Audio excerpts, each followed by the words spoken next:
حضرت جنید بغدادی رضی اللہ تعالی عنہ کی خدمت میں ایک شخص حاضر ہوا اور 2 سال تک آپ کی خدمت میں رہا۔ 2 سال جب مکمل ہوئے تو اس نے حضرت سے اجازت طلب کی، عرض کی حضور مجھے اجازت دیں، میں واپس اپنے گھر جانا چاہتا ہوں۔ تو حضرت نے فرمایا کہ تو پھر آیا کس لیے تھا؟ اس نے عرض کی حضور میں آپ کا مرید ہونے کے لیے حاضر ہوا تھا، لیکن ان 2 سالوں میں نے کبھی آپ کی کوئی کرامت نہیں دیکھی۔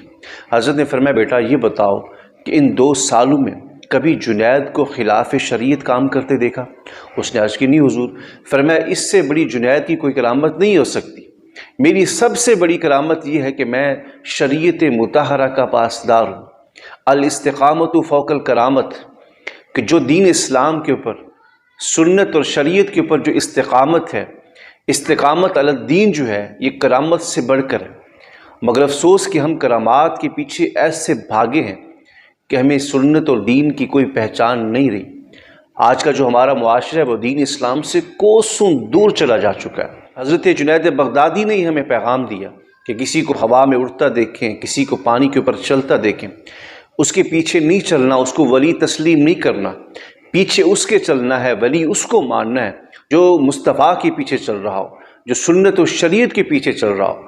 تو یہ پیغام حضرت جنید بغدادی نے ہمیں یہ دیا، مگر افسوس کہ ہم آج اپنے معاشرے کے اندر اس کو ولی سمجھتے ہیں، اس کو پیر سمجھتے ہیں کہ جو شریعت اور سنت کا تارک ہوتا ہے۔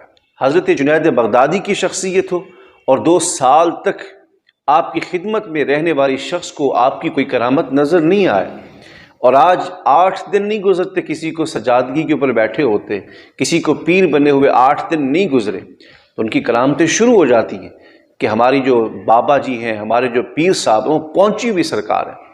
ایک شخص وہ اتنا تک کہنے پہ لوگوں کو آمادہ کر رہا تھا کہ آپ ہمارے پیر صاحب کے آستان پہ آ جائیں، پیر صاحب کی چوکھٹ پہ آ جائیں، جو بھی ہمارے پیر صاحب کے آستانے پہ آئے گا اس کو نماز کی، روزے کی ضرورت نہیں رہے گی، وہ بخشا جائے گا، اس لیے کہ پیر صاحب کا مقام اتنا ہے۔ وہاں ایک سیانہ شخص بیٹھا تھا، اس نے کہا بزرگو آپ ایسا کریں، اپنے پیر صاحب کا جو آستانہ ہے نا اس کا سائز ذرا بڑھا دیں، اس کو بڑا کر دیں تاکہ ہم ساری مخلوق کو وہاں لے کر آئیں۔ آپ کے پیر صاحب کی بارگاہ میں جب آ جائیں گے تو سارے بخشے جائیں گے۔ جب نماز کی، روزے کی ضرورت نہیں ہے، آپ کے پیر صاحب کے آستانے پہ آنے کی ضرورت ہے، تو آپ اپنے آستانے کے سائز کو بڑا کر دیں تاکہ ساری مخلوق وہاں حاضر ہو جائے۔ یہ ہمارے عقائد بن چکے ہیں کہ جو ہمارے معاشرے میں لوگوں کے ذہن میں اس قدر غلط تصورات اور عقائد کو پیدا کر رہے ہیں کہ جن کی مثالیں اگر میں دینا چاہوں کئی گھنٹے گزر جائیں گے، وہ مثالیں میں نہیں آپ کے سامنے پیش کر سکوں گا۔ ناظرین کرام، یہ تمام تر صورتحال آپ کے سامنے رکھنے کا مقصد یہ ہے کہ سوشل میڈیا کا دور ہے۔ مجھے ایک کلپ موصول ہوا امیر اہل سنت مولانا محمد الیاس ستار قادری صاحب کا، جو اپنے چاہنے والوں کو، اپنے مریدوں کو ایک پیغام دے رہے تھے۔ مجھے بہت اچھا لگا ان کا پیغام، تو میں نے سوچا کہ وہ پیغام آپ تک بھی رکھوں اور پھر ان کے توسط سے میں بھی اپنی رائے کا اظہار کر سکوں۔ پہلے آپ اس کلپ کو ملاحظہ فرمائیں۔ حضور غوث الثقلین رحمۃ اللہ علیہ 15 سال تک رات بھر میں ایک قرآن کریم ختم کرتے رہے۔ غوث پاک رحمۃ اللہ علیہ ہر روز ڈیلی 1000 رکعت نفل ادا فرماتے تھے۔ غوث پاک کا ماننے والا بھی خوب ہے کہ اس سے فرض نماز نہیں پڑھی جاتی، اب فجر میں آنکھ نہیں کھلتی۔ ارے اللہ کے بندے، غوث پاک ساری رات عبادت کرتے تھے۔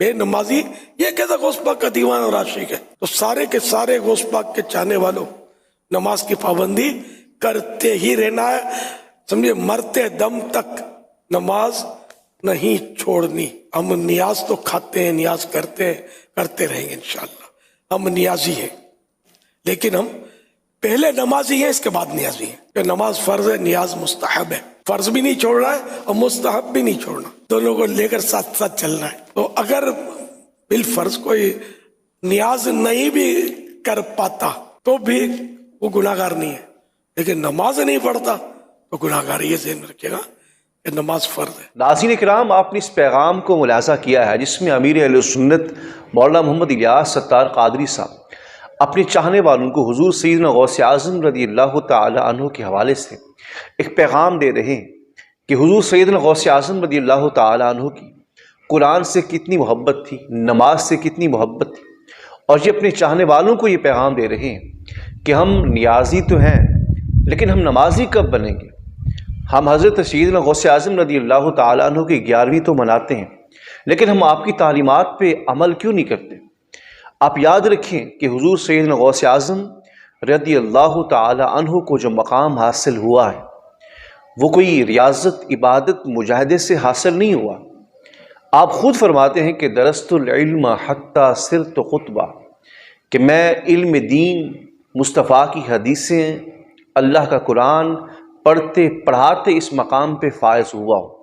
یہ اللہ نے مجھے اس مقام پہ فائز کیا ہے تو اس کے پیچھے مدرسے کی چٹائی ہے، مدرسے کی جو صفحے ہیں اس کے اوپر بیٹھ کر میں دین اسلام پڑھتا رہا اور پڑھاتا رہا، اور اللہ نے مجھے یہ مقام عطا فرمایا۔ مگر افسوس ہے اس بات کا کہ ہم حضرت شیخ عبد القادر جیلانی کی محبت کا دعویٰ تو کرتے ہیں لیکن ہم نماز نہیں پڑھتے، ہم حضور غوث پاک کی محبت کا دعویٰ تو کرتے ہیں لیکن قرآن نہیں پڑھتے۔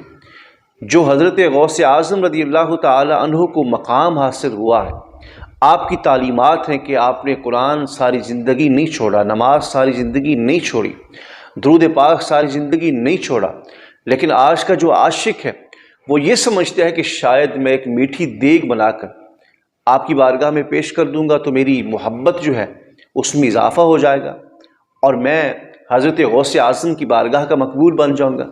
یہ سب سے بڑی بھول ہے کہ دیگ پیش کرنے سے کوئی مقبول نہیں بنتا۔ سب سے بڑی بات یہ ہے کہ جو تعلیمات حضرت سیدنا غوث اعظم نے ہمیں بتائی ہیں ہمیں اس پہ عمل پیرا ہونا چاہیے تاکہ ہم حضرت غوث اعظم کی بارگاہ میں مقبول ہو جائیں۔ اور عاشق وہی ہوتا ہے کہ جس سے محبت ہوتی ہے پھر اس کی ہر ادا سے محبت ہوتی ہے۔ ایک طرف حضور غوث اعظم کی قرآن سے اتنی محبت ہے لیکن ہمارے ہاں محبت تو کی جاتی ہے، نعرے بھی لگائے جاتے ہیں محبت غوث کے، لیکن عمل نہیں کیا جاتا۔ اسی طرح ہمارے معاشرے میں ایک عجیب ایک رویہ ہے کہ ہم اعلیٰ حضرت کو تو مانتے ہیں لیکن اعلیٰ حضرت کی نہیں مانتے۔ اسی طرح ہم غوث اعظم کو تو مانتے ہیں لیکن غوث اعظم کی نہیں مانتے، لیکن جب ہم اعلیٰ حضرت کی ماننا شروع کر دیں گے، غوث اعظم کی ماننا شروع کر دیں گے تو پھر ہم کامیاب